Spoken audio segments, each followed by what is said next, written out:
এবার তৃণমূলের নিশানায় জাতীয় মহিলা কমিশনের চেয়ারম্যান। সন্দেশখালী নিয়ে মিথ্যে বলার অভিযোগ, রেখা শর্মার বিরুদ্ধে কমিশনে যাচ্ছে তৃণমূল। এখন সন্দেশখালী ঘটনাটা তথাকথিত বিজেপির এই রচনাটা উদ্ভাসিত হয়, তখন কিন্তু এই বিজেপি দ্বারা তাদের যে সহযোগী দলই বলতে পারেন, রাজনৈতিক নয় অরাজনৈতিক হওয়ার কথা, কিন্তু রাজনৈতিক পক্ষপাতিত্ব নিয়ে বিভিন্ন কমিশনগুলোকে আমরা দেখলাম। গতকালকে একজন মহিলাও বলছিলেন যে দিল্লি থেকে কোন মহিলা কমিশন এসেছিলেন, সে জোর করে তাদেরকে দিয়ে লেখানো যে হ্যাঁ তাদের উপরে নির্যাতন ইত্যাদি হয়েছে।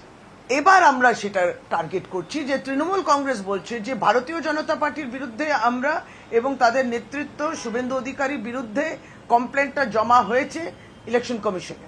প্রথমে রেখা শর্মার নাম করেছে একজন মহিলা, এই রেখা শর্মার বিরুদ্ধেও ইলেকশন কমিশনে যাবে তৃণমূল কংগ্রেস।